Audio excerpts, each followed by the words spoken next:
여러분 마가복음을 같이 우리가 읽어가고 묵상해 가면서 흐름을 이해하는 게 너무너무 중요합니다.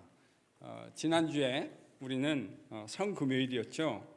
예수님이 12를 세우시는 이야기를 함께 묵상했습니다. 예수님이 12를 세우시는 것에는 매우 분명한 목적이 있다라고 말씀드렸습니다. 새 창조의 왕으로 오신 주님께서 당신이 친히 다스리는 세상의 백성들을 열둘이라는 이스라엘의 언약 백성의 숫자를 새로운 왕이신 주님께서 직접 세우시는 것을 통해서 그가 만들어내실 새로운 세상을 살 수 있는 백성, 그 백성을 주께서 친히 선발해 내셨습니다.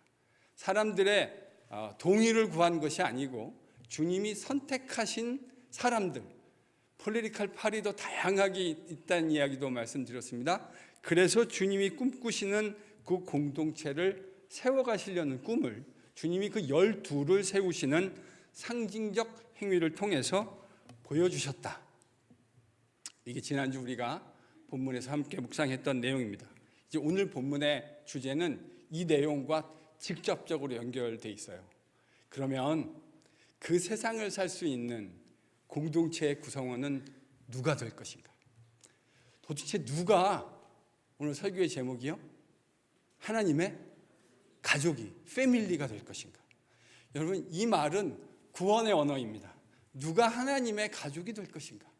하나님이 통치하실 새 창조의 나라를 살 수 있는 사람은 도대체 누구란 말인가? 주님이요, 이 이야기에 대해서 우리를 도전을 하실 겁니다. 오늘 본문 구성을 보면 재미있게 돼 있어요. 예수님의 패밀리들이 등장합니다. 그러니까 패밀리를 얘기하려고 하는데 예수님의 육적인 패밀리가 등장해요. 근데 이 육적인 패밀리가 처음에 등장했다가 중간에 살짝 빠졌다가 나중에 또 등장해요. 그 중간에 있는 예수님 귀신 들렸다라고 하는 이슈가 등장하는데 이 이야기가 이 앞에 패밀리가 등장하는 이야기와 연결되어져 있습니다. 그래서 이게 합쳐져서 하나의 이야기를 구성하고 예수님이 말씀하시려고 하는 진정한 주제에 대해서 이제 나아가게 됩니다. 이제 이 그림을 머릿속에 그리고 본문을 같이 한번 묵상해 보겠습니다. 본문에 예수님의 친족들이 등장합니다. 본문에 보면 친족들이 등장했다 이렇게 돼 있잖아요. 근데 이 친족들이란 번역이 재밌어요. 왜냐하면 문자적으로는 지금 어떻게 쓰여졌냐면요. 마가 이렇게 썼습니다. 여기서 이제 그는 예수님을 말하는 것이고 그 주변의 사람들, 이렇게 원문에는 기록되어 있어요. 그 주변의 사람들, people around him 이렇게 되어 있다고요. 원어에는. 그러면 이 표현이 뭐를 의미하는 걸까? 문맥 속에서 되게 다양한 의미로 쓰여졌다는 것을 보게 됩니다. 그 주변의 사람들, 보통요 헬라 말에서 이렇게 쓰였을 때 이게 사절단을 의미하는 경우가 많아요. 또 친구들, 그 주변의 사람들, 그러니까 친구들, 또 정치적 지지자들, 이런 의미로도 쓰입니다. 그리고 패밀리 멤버들, 보통 이 정도가 그 주변의 사람들이라는 말의 의미인데, 지금 21절에 등장하는 본문에 그 주변의 사람들이라는 표현을 지금 뭐라고 번역해놨죠? 우리 개역개정은 그의 친족들, family members 이렇게 번역했어요. 그 이유는 31절 때문입니다. 앞에 나와 있는 이야기와 뒤에 나와 있는 이야기가 같은 맥락의 이야기라고 말씀드렸죠. 그래서 31절에 보면 예수님의 가족들이 등장하거든요. 그래서 여기서 말하는 그 주변의 사람들이란 31절의 관점에서 예수님의 패밀리 멤버들을 이야기하는 것이 맞는 것 같아요. 마가는 예수님의 가족들이 예수님께 나와왔는데 여러분 그 이유가 뭐라고 기록되어 있죠? 왜 나왔습니까? 패밀리들이? 예수님이 미쳤다고 생각한 겁니다. 예수님이 미쳤다고 생각했어요. 그래서 예수님 붙들어 가려고 패밀리들이 지금 본문에 등장했습니다. 근데 예수님의 가족들만 예수님이 귀신 들렸고 미쳤다고 생각했던 게 아니고 본문에 보면 이와 유사한 견해를 가지고 있는 사람들이 또 등장하죠. 그들이 누굽니까? 네, 서기관들입니다. 예루살렘에서 내려온 서기관들. 그들도 예수님이 미쳤다고 생각했습니다. 보다 정확하게는 예수님이 바알셉을 들렸다. 바알셉이란 말은요, The King of Demon이라는 말입니다. 왕이라는 거예요. 귀신들의 왕이다. 그래서 예수님이 바알셉을 들렸고 그 바알세불의 힘을 빌려서 귀신들을 내어 쫓고 있다, 이렇게 주장했습니다. 아마도 이들은 예수님이 갈릴리에서 행하셨던 그 귀신들을 쫓아내는 사역을 그 이야기를 들은 것 같아요. 그래서 예수님이 귀신 들린 사람을 고쳐줄 수 있었던 이유가 바알세불이라고 하는 귀신들의 왕에 붙들렸기 때문일 것이다, 이렇게 유추하고 주장한 겁니다. 근데 여러분, 지금 이 서기관들의 이야기는 거의 비난에 가깝습니다. 왜 그러냐면 예수님 당시 유대 사회에서 지금 예수님이 하는 행위는 주술이거든요. sorcery. 그러니까 이건 유대 사회에서 매우 혐오하는 일들이었어요. 그래서 이런 그 주술을 행하는 사람은 돌로 쳐 죽이게 율법에 되어 있다고요. 그러니까 예수님이 지금 귀신을 통해서 귀신을 쫓아낸다고 하는 건 그 당시 예수님이 살고 있던 유대 사회에서 중범죄로 여겼던 내용입니다. 예수님이 적용된 바알세불이란 단어, 명백하게 사탄이라는 말과 동의어였거든요. 근데 사실 이 같은 서기관들의 논리는 매우 치명적인 논리적 결함을 가지고 있었습니다. 유대인들의 세계관 속에서 사탄과 마귀와 그들의 졸개인 다른 귀신들은 하나님과 대항해서 싸우고 있었다고 생각했습니다. 사탄과 그의 졸개들이 하나님과 천사들과 싸우고 있었다, 이렇게 그들은 생각하고 있었는데, 이런 세계관 속에서 사탄과 다른 귀신들이 패한다는 것, 사탄의 세력이 타격을 입는다는 것을 의미하는 것이겠죠. 그래서 귀신을 쫓아낸 예수님의 사역은 예수님의 주장에 의하면 사탄의 역사일 수 없다. 아니, 어떻게 아군끼리 서로 내부 총질을 할 수 있느냐? 아군끼리 어떻게 싸울 수 있느냐? 그렇게 되면 나라가 어떻게 설 수 있겠느냐라고 주님이 지금 매우 논리적으로 추론하고 있으신 거죠. 여러분, 이 예수님의 말씀을 잘 들으면 매우 상식적인 내용이고 논리적인 내용인데, 예수님을 향한 이 고소에 대한 주님의 답변을 잘 보면 우리가 생각할 수 있는 게 있어요. 그건 뭐냐면 사탄의 나라는 지금 예수님이 가져오신 새로운 창조의 나라와 서로 격돌하고 있고 대결하고 있고 그 안에서 싸움이 일어나고 있는데, 사탄의 나라가 쫓겨난다고 하는 것은 하나님이 가져오신, 예수 그리스도를 통해서 가져오신 새로운 창조의 나라가 승리하고 있다는 것을 드러내는 것입니다. 그러니까요, 지금 이 귀신 쫓아내는 이 이야기는 예수님이 무슨 신비한 능력으로 귀신들을 쫓아내는 이적을 행하고 있다, 여기에 방점이 있고 강조가 있는 것이 아니고, 사탄의 나라와 하나님의 나라가 싸우고 있는데 주님이 가져오신 새 창조의 나라가 그 사탄의 나라를 물리치고 있다, 이 이야기를 해주려고 하는 것입니다. 그래서 주님은 사탄이 그들의 서기관들의 주장처럼 만약에 주님이 바알세불이나 센 귀신의 힘을 빌려서 마귀들을 쫓아내는 것이라면, 귀신을 쫓아내는 것이라면 결국 사탄의 나라가 스스로 망하는 꼴이 된다라는 너무나 당연한 논리적 이야기를 하고 계신 것이죠. 27절부터 시작되는 예수님의 말씀은 여러분, 비슷한 이야기가 기록되어 있는 마태복음 버전을 보면 훨씬 더 의미가 명료해지기는 합니다. 나중에 여러분이 혹시 이 이야기가 마태복음에 어떻게 기록되어져 있나 궁금하신 분들이 계실 수 있을 것 같아요. 마태복음 12장 28절과 29절, 나중에 집에 가서 찾아보세요. 오늘은 찾지 않겠습니다.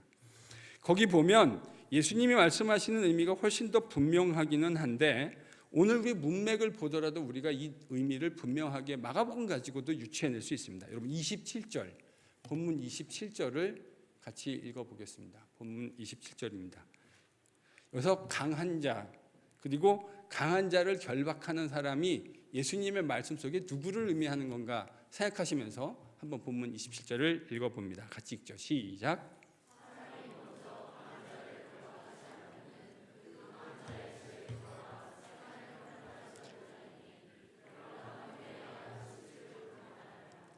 지금 예수님이 하시는 말씀 속에서 여러분 강한 자는 누구를 말하는 거죠? 강한 자는 누구고 그 강한 자를 결박하는 사람은 누굽니까? 지금 예수님을 향한 비난의 맥락에서 생각해 보세요. 강한 자는 누굴까요? 마귀입니다. 사탄입니다. 귀신들입니다. 그러면 강한 자를 결박하는 분은요? 제가 지금 표현도 강한 자를 결박하는 분이라고 했습니다.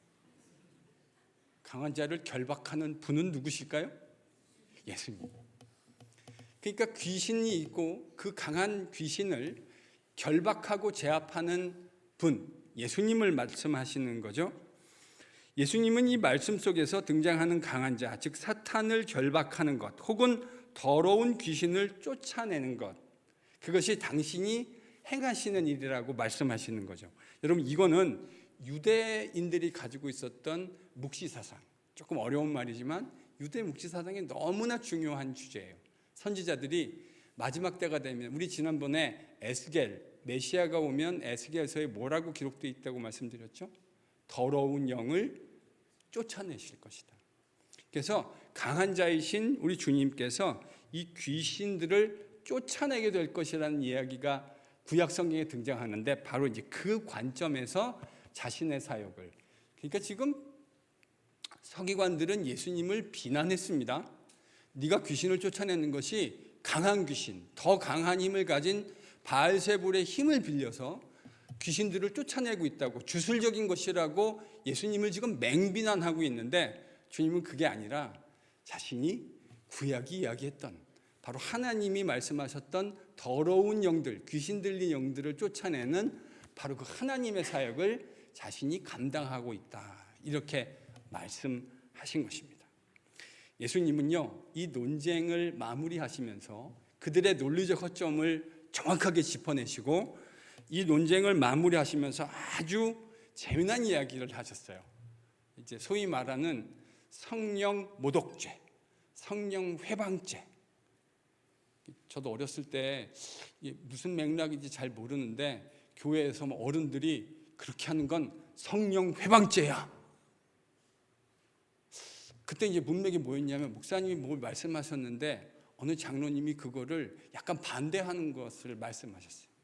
그래서 그렇게 하는 건 성령 회방죄야. 그래서 제 어린 마음에 목사님이 말씀하셨는데 그거에다가 토를 달고 뭐 하는 건 성령 회방죄가 되는 거구나, 어린 마음에.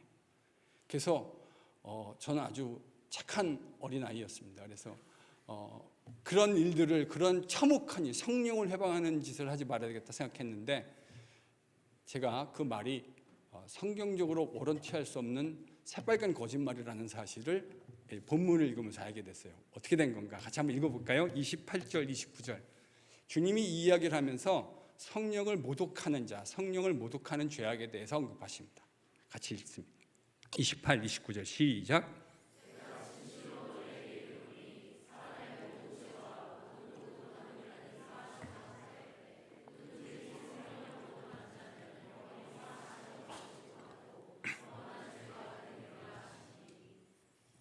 여러분, 여기 성령을 모독하는 자, 성령 모독이라는 단어가 나오는데, 이게 원문은요 blasphemia 이렇게 돼 있어요. 우리가 아는 영어 단어 뭐랑 되게 비슷하죠? blasphemy, 모독, 성령 모독. 이 단어는 구약 성경 70인경에서 하나님을 대항하는 행위나 말을 언급할 때 기록되어집니다. 누굴 대항했다고요? 그러니까 성령 회방, 성령 모독이라는 건 하나님이 하시는 행위나 그의 말을 대항하는, 악의적으로 대항하는 것을 지칭하는 전문 용어예요. 아무 때나 자기가 말하는 거에 마음에 듣지 않는 이야기를 할 때 성령 회방죄, 이렇게 성령 모독죄를 말하는 게 아니고요. 누구에 대해서 대항하는 거라고요? 하나님에 대해서. 그게 전문 테크니컬 텀이에요. 전문 수로예요.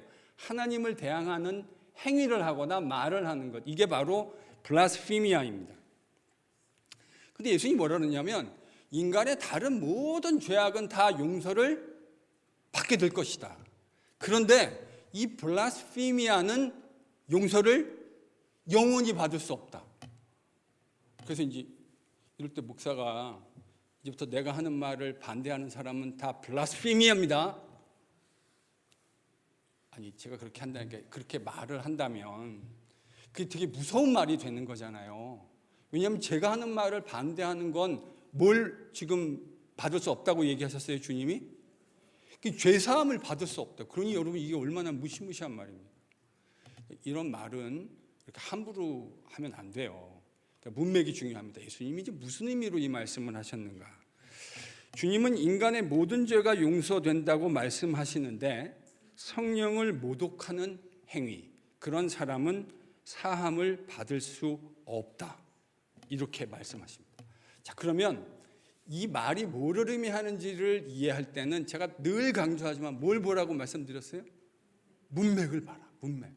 그럼 여기서 성령을 회방하고 모독하는 것은 뭘 나타내는 거죠? 예수님이 하나님의 능력으로 그리고 종말에 새 창조의 때가 왔다는 걸 드러내시기 위해서 귀신들, 더러운 영을 쫓아내고 있는데 그 더러운 영을 쫓아내는 걸 누구의 힘을 빌려서 지금 쫓아내고 있다고 이들이 얘기했습니까? 사탄의 왕인 바알세불, 사탄의 킹의 도움으로 그런 일을 행하고 있다고 예수님은 지금 비난했잖아요. 예수님이 말씀하시는 성령의 회방이란 건, 성령을 모독하는 건 바로 이거를 얘기하는 거예요. 예수님을 통해서 하나님 나라의 새 창조의 놀라운 역사가 일어나고 있는데 그걸 지금 누가 하는 일이라고 폄하하고 있습니까? 귀신들이 하는 일이다. 사탄이 하는 일이다. 아까 제가 블라스피미아가 뭐라 그랬죠? 하나님을 대항해서 하는 말과 행동들. 지금 하나님을 대항해서 이들이 얘기했잖아요. 그래서 예수님이 정확하게 이것을 블라스피미아라고 말씀하고 계시는 겁니다. 아무 때나 성령 모독이나 회방을 갖다 붙이는 게 아니에요. 다시 정리합니다. 블라스피미아는 하나님이 행하시는 일과 그분의 말씀을 고의적으로 대항하려는 모든 행동이나 말들, 바로 이게 다 블라스피미아입니다. 주님은 그런 행동은 용서받을 수 없다. 용서받을 거 기대하지 말라. 이렇게 말씀하시는 겁니다. 마가는 이런 연결을요, 이건 제 얘기가 아니고 여러분 30절을 보세요. 그 이유를 설명합니다. 블라스피미아, 모독하는 사람이 뭔지, 용서받지 못한다 말씀하시면서 30절에 주님이 뭐라고 얘기하셨죠? 그 이유를 설명합니다. 같이 읽죠. 30절 시작.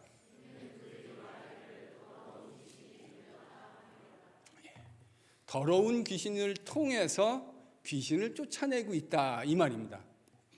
이게 바로 뭐라고요? 이게 블라스피미아예요. 이게 블라스피미아. 이런 거는 용서받을 거 기대도 하지 마라. 왜 그런가? 여러분, 성령을 모독한다고 하는 것은 예수님이 지금 귀신을 쫓아내고 있는데 그게 지금 귀신의 행위라고 얘기하고 있는 거잖아요. 사실은 이 행위가 지금 누구의 행위입니까? 하나님 자신의 행위입니다. 하나님이 그의 아들을 통해서 당신의 새로운 창조의 나라가 이 땅 가운데 임하고 있다는 이 가슴 설레는 놀라운 이야기를 해주고 있는데 지금 이 일이 누가 하는 일이라고요? 하나님이 하시는 일을 귀신이 하는 일이라고 이야기하고 있는 거예요. 예수님을 통해서 일어나고 있는 이 놀라운 주님의 일을, 하나님의 일을 고의적으로 무시하는 일을 행하는 것, 말하는 것, 이게 뭐라고요? 이게 블라스피미아예요. 이런 건 성령을 거스려 말하는 것이기 때문에 성령을 speaking against Holy Spirit, 성령을 거스려 말하는 것이기 때문에 성령을 모독하는 죄가 되는 겁니다.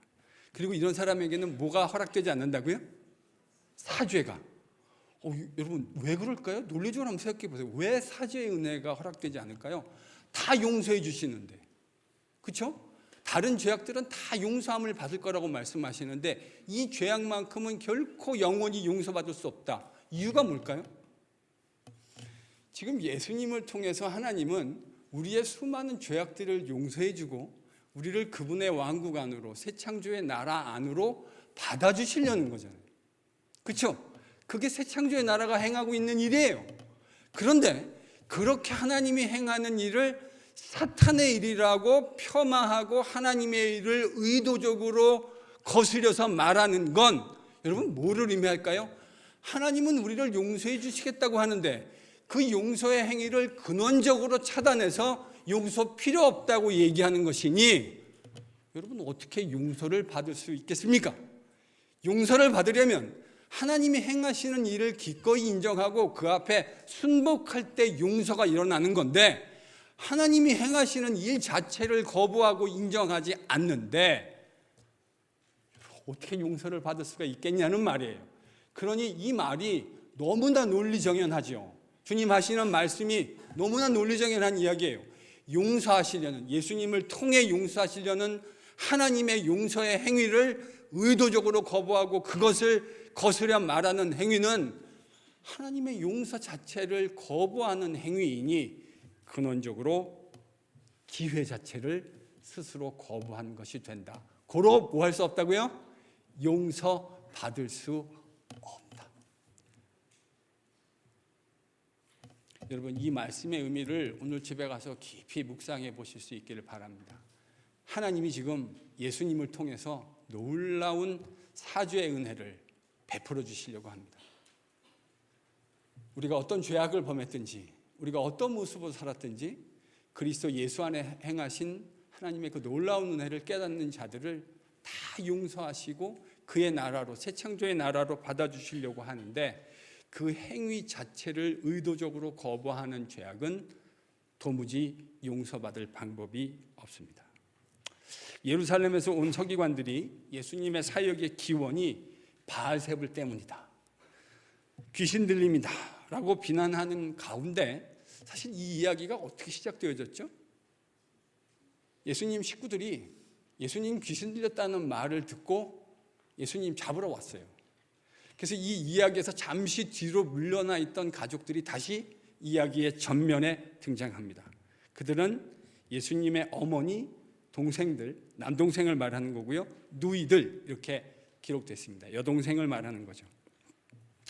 근데 여러분 이 스토리를 서술하고 있는 이 마가의 묘사에서 제 눈에 탁 띄는 것은 이 장면을 묘사하고 있는 이 장면이에요. 이것을 어떻게 마가가 묘사하고 있는가? 마가에 따르면 무리들이 예수님 주변에 이렇게 앉아 있습니다. 그리고 모친과 동생들, 누이들이 예수님을 밖에서 찾고 있죠.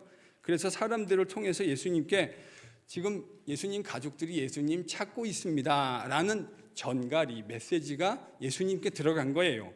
그런데 흥미로운 건 주님이 이 문맥에서 누가 하나님의 가족이 되느냐라는 것을 새롭게 정의해 주신다는 거예요. 가족들이 찾고 있고 가족들은 예수님이 귀신 들렸다고 얘기하고 있고 이 귀신 들렸다고 하는 혐의는 예루살렘에서 내려왔던 서기관들이 예수님에게 아주 노골적으로 제기했던 혐의인데 가족들이 와서 찾고 있는데 예수님이 만드시는 새로운 창조의 세상에 진정한 가족은 누가 되는가 하는 이야기를 이 본문에서 지금 말씀하고 계세요. 처음으로 마가복음에서 처음으로 누가 그 하나님의 새 창조의 나라의 백성으로 살 것인가, 누가 하나님 아버지의 가족이 될 수 있는가. 그런데 이 이야기에서 묘하게 예수님의 가족들이 제외되는 것 같은 느낌을 받게 돼요. 자, 33절에서 35절 주님 뭐라고 말씀하셨는가 같이 읽습니다. 시작.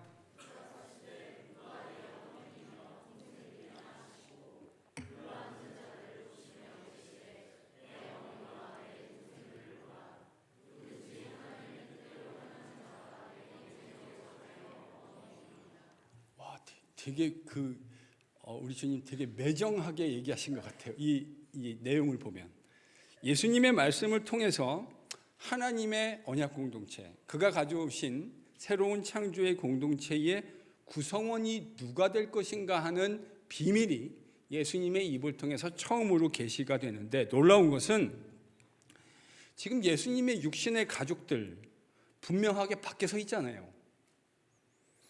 근데 그들에 대해서 주님이 일절 어떤 언급도 해주시지 않아요. 한마디 아이고 어머니 오셨으면 빨리 모셔드라 이렇게 이야기하지 않고 주님은 둘러 앉은 사람들, 제자들과 그 무리들을 보시면서 그들이 하나님이 만드실 새로운 창조의 세상, 하나님께서 통치하시는 그 나라의 새로운 가족 구성원이 될 것이라는 놀라운 말씀을 선포하십니다. 물론 저는 예수님이 지금 하시는 말씀의 핵심이 그의 어머니와 동생들이 하나님 나라의 구성원에서 완벽하게 배제되었다라는 사실을 확정하는데 그 말에 포인트가 있다고 생각하지는 않습니다. 그걸 말하려는 건 아니라고 생각해요.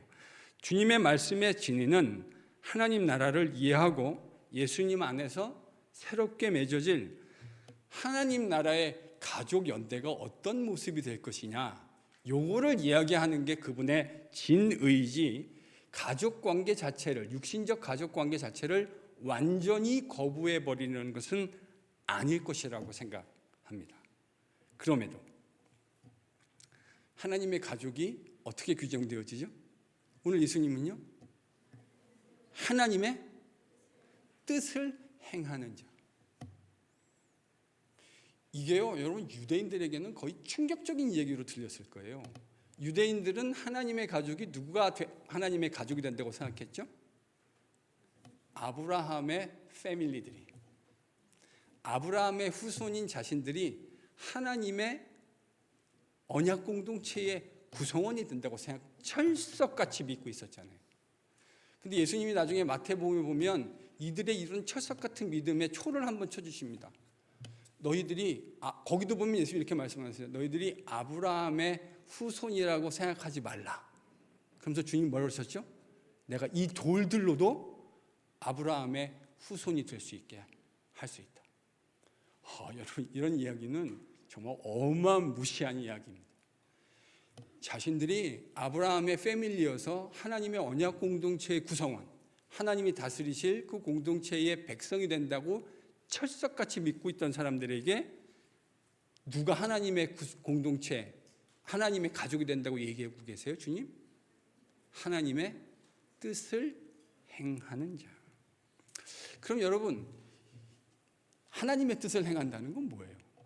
되게 추상적으로 들릴 수 있잖아요. 하나님의 뜻을 행하는 자.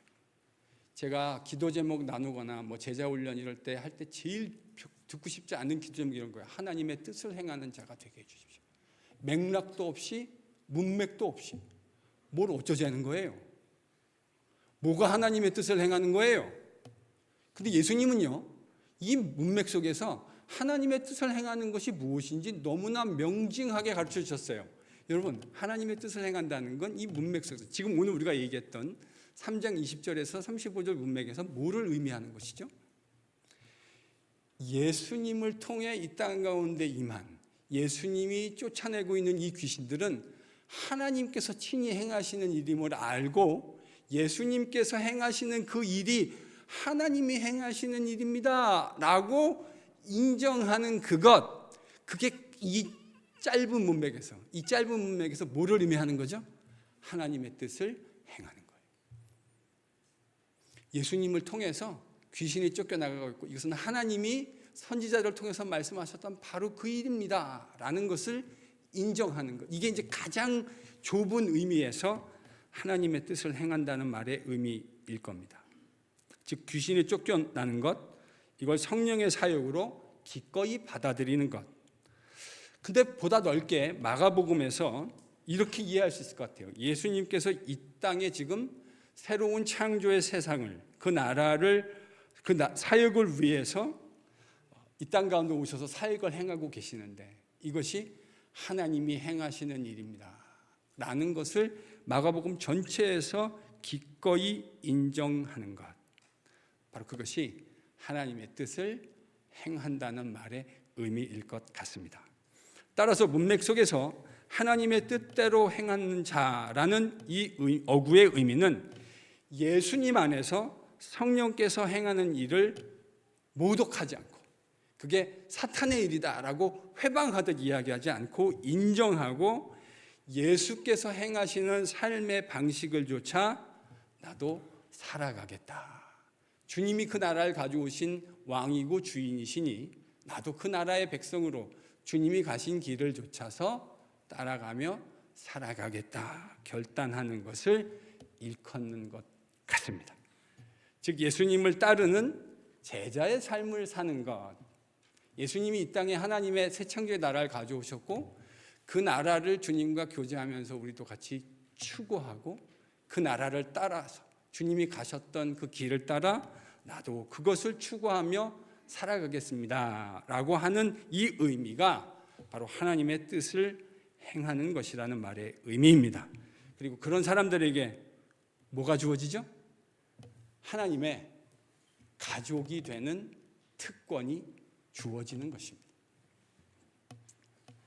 여러분, 우리에게 주어지는 특권은 제가 아마 다음 주 요한복음에서 이제 다음 주는 아니군요. 그보다 좀 더 가면 니고데모 이야기를 요한복음 3장에서 하게 될 텐데 그때 더 자세하게 이야기하게 되겠지만 이 특권은 사실 인간 세상에서는 이 특권이 혈통에 의해서 주어지는 경우가 허다합니다. 그렇죠? 그리고 아버지 좋은 사람 만나면 그걸 보고 우리는 보통 뭘 물고 태어났다 그러죠? 금수저를 물고 태어난 애들. 일단 그 출발점이 다르잖아요. 세상에서. 세상은 그런 식으로 특권 계층을 나눕니다. 그런데 하나님은 그런 인간의 누구의 아들로 태어났느냐, 누구의 딸로 태어났느냐가 아니고 하나님이 그리스도 안에서 행하시는 이 복음의 서사를 믿고 나도 그것이 옳습니다라고 인정하고 예수님이 추구하시는 그 나라를 나도 추구하며 이 땅 가운데 살아가겠습니다. 당신이 그것을 십자가로 이루어내셨기 때문에 나 역시도 십자가를 지는 방식으로 주님이 가신 길을 똑같이 추구하며 살아가겠습니다. 여러분, 이렇게 사는 것이 뭘 추구하는 삶이죠? 하나님의 뜻을 행하는 삶이고 하나님의 뜻을 추구하는 삶이에요. 예수께서 우리에게 복음을 주신 것은 우리가 예수 믿고 우리만 잘 되고 우리 가족과 우리 패밀리와 내 자식과 내 아내와 내 남편과 만 잘 되는 욕심쟁이를 만들어내려는 것이 아니에요. 예수께서 우리에게 이 복음을 주심은 이 복음을 통해 나를 내려서 하나님께서 원하시는 그 나라의 가치를 추구하며 내 옆에 있는 사람들을 널리 이롭게 하며 살아가게 만드는 것. 여러분, 이게 주께서 우리에게 복음을 주신 의미이고 우리를 예수의 영광스러운 제자로 삼아주신 이유일 겁니다. 이런 사람들에게 하나님의 가족이 되는 영광과 특권이 주어지는 거예요. 여러분, 이게 성경이 말하는 복음입니다. 하나님은 예수님을 통해 새 창조의 복음을 세상에 알려주셨습니다. 예수님의 인격과 그분의 사역을 통해서 일어나고 있는 하나님의 새 창조의 행위를 인정하고 받아들이는 자들, 즉 하나님의 뜻대로 행하는 자들에게 주님은 하나님을 아버지로 모시고 예수님과 다른 형제 자매들과 함께 새로운 가족 구성원이 된다는 사실을, 진리를 처음으로 마가복음에서 가르쳐 주십니다. 여러분, 이게 기독교가 얘기하는 참된 구원의 은혜입니다. 에베소서 1장에서 바울은 기독교의 구원을 입양이라는 개념으로 설명한 적이 있습니다. 우리 시즌 1에서 같이 다루었죠? 바울은 기독교가 말하는 구원을 하나님의 가족이 되는 것, 입양, 휘오테시아라는 개념으로 설명했습니다. 입양되는 것이라고 말했습니다. 바울은 에베소서 2장에서 이 구원을 예수님을 믿음으로 하나님을 섬기는 한 새로운 인류, 우리 지난주에 부활주일이었는데요, 지금까지 모든 인류는 죽음에 의해서 통제되어지고 죽음에 지배받는 인류였습니다. 예수님이 부활하셨다는 게 뭐를 의미하죠? 이제 죽음에 의해서 통제되지 않는 새로운 인류를 하나님이 만들어내셨다는 말입니다. 여러분, 이게 새로운 창조라는 말의 의미예요. 우리는 다 죽음에 의해서 통제받고 삽니다. 그런데 예수께서 처음으로 잠자는 자들 가운데서 일어나셔서 죽은 자들의 첫 번째 부활의 열매가 되셨어요. 그래서 그 예수님을 믿는 모든 사람을 머리로 해서 하나님은 우리를 새로운 창조의 피조물로 창조해내십니다. 이게 성경이 이야기하는 새로운 창조예요. 그래서 저는 마가도 그렇고 바울도 그렇고, 지금 말은 조금 서로 다르게 말하는 것 같지만 가만히 들어봤더니 어떤 얘기를 하고 있죠? 정확하게 똑같은 이야기를 하고 있잖아요. 나중에 요한을 보십시오. 요한도 똑같은 이야기를 합니다. 서로 다른 이야기로 다른 말로 설명하는 것 같지만 그 포장지를 벗겨보면 그 안에 나오는 내용은 똑같아요. 이 진리를 주님이 처음으로 가르쳐 주신 거죠. 혈연의 중심이 아닙니다. 무슨 스푼을 물고 태어났느냐가 핵심이 아니에요. 예수님은 복음 중심의 새로운 가족을 세우시고 계심을 처음으로 드러내고 계십니다. 혈연보다 더 중요한 기준으로 하나님의 뜻을 행하는 자를 가족으로 선언해 주십니다. 여러분은 이 주님의 말씀을 따라 교회 안에 있는 형제와 자매들을 주님 안에 있는 진정한 가족이라고 바라보는 영적 시각을 가지고 계십니까? 그윽한 눈으로 옆에 있는 분들 한번 봐주세요. 같이 침대에서 같이 얼굴 보는 사람 말고 침대에서 얼굴 안 보는 사람을 봐주세요. 이분들이 오늘 주님의 정의에 의하면 뭐라고요? 가족입니다. 우린요, 주님의 거룩한 피로 하나로 묶인 영적 가족이 되었어요. 이 시각을 여러분이 교회에서 가지실 수 있기를 바랍니다. 이게 건강한 복음적 시각이고 건강한 공동체적 시각입니다. 그리스도의 기준을 따라 새로운 공동체의 유대감을 느끼고 계십니까? 그리고 그것을 실천하는 모습으로 교회에서 살아가고 계세요?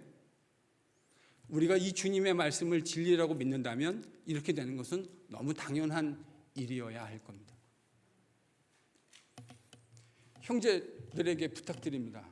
가족이 된 사람들을 거룩하고 진실되고 정결한 마음으로 바라보시고 눈으로 바라보실 수 있기를 바랍니다. 우리가 세상에 사는 말로 가족끼리 그런 거 아니다, 그런 거 말고 진짜 영적인 가족, 그리스도 안에서 거룩하고 성결하게 불러주신 주님 때문에 자매들을 거룩하고 정결하고 깨끗한 마음으로 바라보실 수 있는 우리 형제들이 되실 수 있기를 축복합니다. 이 아멘 안 하는 수컷들은 어떻게 해야 됩니까?